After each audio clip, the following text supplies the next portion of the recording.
Halo semua, perkenalkan nama saya Winnie Angelita Kawalusang dari kelas 12 IPS. Pada kesempatan kali ini kita akan membahas tentang pelajaran sosiologi, yaitu lunturnya eksistensi jati diri bangsa dalam 3 bidang, yaitu agama, lingkungan, dan juga ekonomi.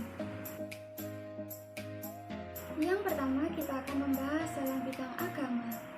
Masuknya globalisasi akan memunculkan berkurangnya pola agama, berkurangnya penghayatan terhadap kepercayaan, berkembangnya aliran sesat, dan sekularisasi beragama. Peranan agama dapat tersisihkan dan digantikan dengan lembaga-lembaga kemasyarakatan yang dibentuk masyarakat dengan alasan kemajuan ilmu pengetahuan. Contohnya seperti sekarang ini, banyak remaja hingga orang dewasa di tempat hiburan malam. Bahkan mengkonsumsi obat-obatan terlarang yang merupakan larangan dalam ajaran agama. Padahal, apabila seseorang hanya mementingkan pendidikan umum dan mengesampingkan pendidikan agama, maka seseorang akan terjerumus dalam hal kemaksiatan.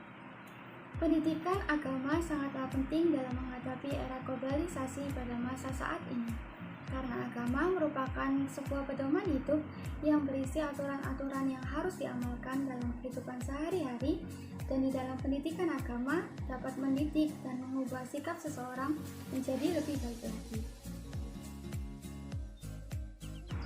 Selanjutnya yang kedua, kita akan membahas dalam bidang lingkungan. Perusahaan-perusahaan asing yang mengambil sumber daya alam di Indonesia seringkali mengabaikan lingkungan dan kesehatan seperti berbagai kasus pencemaran air yang melibatkan perusahaan lokal maupun asing. Ada pula kasus-kasus kerusakan lingkungan seperti pertambangan di sejumlah wilayah yang merusak lingkungan. Buruknya lingkungan akan berdampak pada kualitas kesehatan manusia karena munculnya berbagai macam penyakit. Kadar kesehatan yang rendah lama-kelamaan akan mempengaruhi kualitas manusia di Indonesia. Permasalahan lingkungan juga akan muncul ketika manusia tidak mampu mengontrol aktivitasnya dan tidak mau bersikap bijak dalam memanfaatkan sumber daya alam yang ada. Bahkan banyak perusahaan yang tidak memperhatikan dampak dari eksploitasi sumber daya alam. Selain itu, pemasaran dalam industrialisasi menyebabkan eksotis besar-besaran ke negara yang memiliki hasil alam yang melimpah untuk dieksploitasi. Padahal, eksploitasi sumber daya alam yang berlebihan dapat menyebabkan kerusakan bagi lingkungan. Dalam proses pengolahannya pun tidak terlepas dari kerusakan lingkungan. Banyak perusahaan industri yang tidak memperhatikan analisis mengenai dampak lingkungan ataupun AMDAL, di mana limbah dibuang dengan sembarangan sehingga dapat mencemari lingkungan. Dan yang terakhir adalah dalam bidang ekonomi.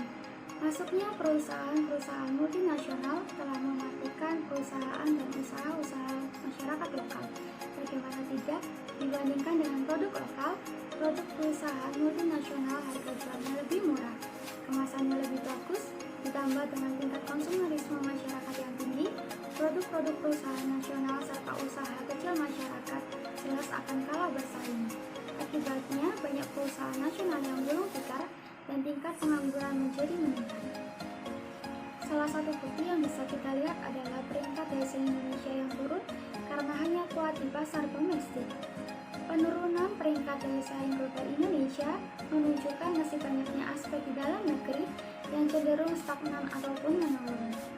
Berdasarkan data Global Competitive Report terbaru dari World Economic Forum, daya saing Indonesia pada level global cenderung turun dalam aspek adopsi teknologi, kesehatan, pengembangan skill, pasar tenaga kerja, serta aspek perdagangan dan juga jasa. Menurut Direktur Eksekutif KOR Muhammad Faisal, hal tersebut bukan hanya menunjukkan bahwa Indonesia kalah cepat dibandingkan dengan negara lain dalam hal meningkatkan daya saing, tetapi juga mengabarkan Indonesia yang hanya unggul dalam aspek ukuran pasar domestik. Dalam laporan terbaru tersebut, Indonesia berada di tingkat 83 terkait riset dengan skor hanya 23,2. Sementara secara keseluruhan, ada 141 negara yang disurvei oleh WEF. Fenomena penurunan daya saing Indonesia pada level global ini disebabkan karena adanya hambatan regulasi, kurang siapnya sumber daya manusia atau SDM, kurangnya akses internet di luar Jawa, serta ketersediaan air bersih yang belum merata.